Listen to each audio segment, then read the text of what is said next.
बिस्मिल्लाहिर्रहमानिर्रहीम। आज मैं आपको बहुत ही शानदार रेमेडी देने लगी हूँ। ये है रोज़ हिप टी। इतने इसके बेनिफिट हैं, अगर आप सुनेंगे तो आप अमेज़ हो जाएंगे। ये आपकी डायबिटीज़ टाइप 2 कंट्रोल करती है, आपका ब्लड प्रेशर कंट्रोल करती है, इन्फ्लेमेशन दूर करती है और आपके इम्यून सिस्टम को स्ट्रॉन्ग करती है। इसके इतने फ़ायदे मैं आपको गिनाने, एंटीऑक्सीडेंट इसमें बहुत ज़्यादा हैं और इसमें आप और ये कैफ़ीन फ्री है। आप कभी भी बेड टाइम भी पी सकते हैं, लेकिन बहुत ज़्यादा नहीं पीनी चाहिए, जो आपके स्टमक को इरिटेट कर सकती है या आपका पेट ख़राब कर सकती है। मैंने क्या किया था, रोज़ हिप आजकल सीज़न में है, उनको सारों को ये रोज़ हिप को उतार लिया था और उतारने के बाद उनको मैंने अच्छी तरह से धो लिया। धोने के बाद मैंने उनका क्राउन काट लिया था और उसके बाद उसको मैंने इस तरह दो दो हिस्सों में काट लिया था। आपको कुछ भी, अगर आपके पास ह्यूमिडिटी है तो आप उसमें भी बना सकते हैं, पर मेरे पास वो अवेलेबल नहीं था, तो इसलिए मैंने इसको ऐसे ही बाहर सूरज की छाँव में ही सुखाया। अच्छी तरह से काटने के बाद इसको मैं रोज़ाना धूप में सुबह 10 बजे से लेके तो 3 बजे तक इसको मैं धूप में रखती थी और उसके बाद मैं अंदर ले आती थी। धूप में सुखाने से उसके कुछ तो न्यूट्रिशन वैल्यू ख़त्म होती है, लेकिन इतनी भी ज़ाया नहीं होती।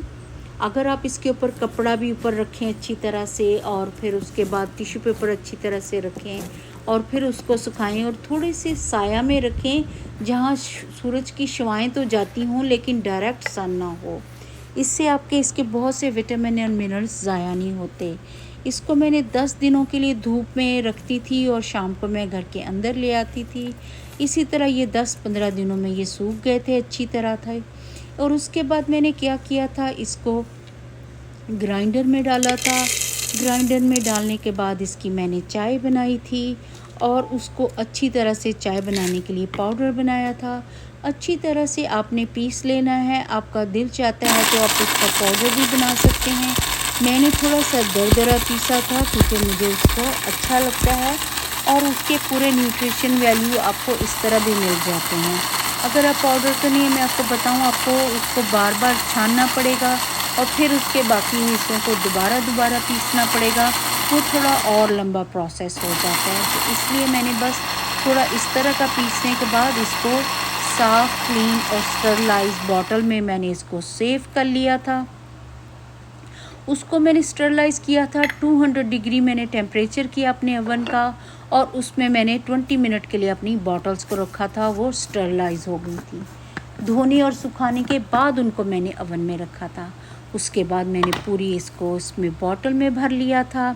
भरने के बाद मैंने उसके ऊपर रोज़ हिप टी का साइन लगाया था। क्लीन करने के बाद आप उसके ऊपर लिड अच्छी तरह से दे दें ताकि किसी भी तरह के मॉइस्चर से बच जाए वो, और उसको अंदर कुछ भी नहीं जाएगा और वो फ्लेवरफुल रहेगी। उसके बाद मैंने उसके ऊपर रोज़ हिप टी लिखने के बाद उसके ऊपर मैंने ये चिपका दिया था साइन, ताकि मुझे याद रहे। और ये चाय आपकी साल तक बिल्कुल भी ख़राब नहीं होती और आप इस पाउडर को अपने ब्रेकफास्ट में यूज़ कर सकते हैं।